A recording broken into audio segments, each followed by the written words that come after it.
আজ আমি যেটা আপনাকে জানাতে চলেছি সেটা আপনাকে কেউ জানাবে না।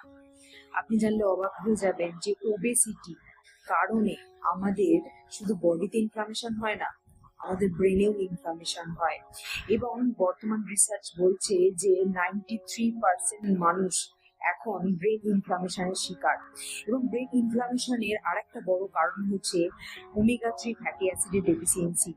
আমাদের জনসংখ্যার প্রায় 93% মানুষ এখন ওমেগা 3 ফ্যাটি অ্যাসিড ডেফিসিয়েন্সি শিকার।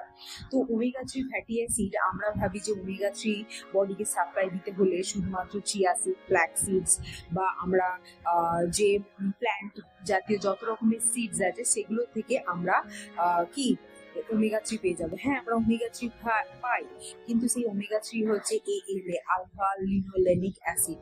কিন্তু এই আলফা লিনোলেনিক অ্যাসিডকে বডি খুব কম পরিমাণে EPA and DHA তে কনভার্ট করতে পারে। সেই জন্য আমরা শুধুমাত্র যদি ফ্ল্যাক্স সিড, চিয়া সিডস বা বিভিন্ন রকমের নাটস এন্ড সিডস খাই, সেক্ষেত্রে আমরা কিন্তু সঠিক পরিমাণে বডিকে কি EPA এবং DHA, যেটা হচ্ছে ওমেগা 3 ফ্যাটি অ্যাসিডের একটা বিশাল বড় কম্পোনেন্ট, অর্থাৎ ওমেগা 3 ফ্যাটি অ্যাসিড চেনে যে EPA এবং DHA থাকে, সেই EPA এবং DHA শুধুমাত্র আমরা flax seed, chia seeds, nuts এগুলো খেলে আমরা পাবো না।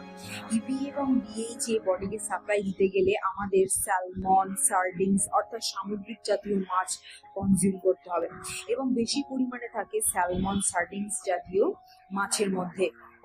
তো এই মাছ যদি আমরা কনজিউম করি তবেই কিন্তু আমরা বডিতে EPA এবং DHA দিতে পারবো।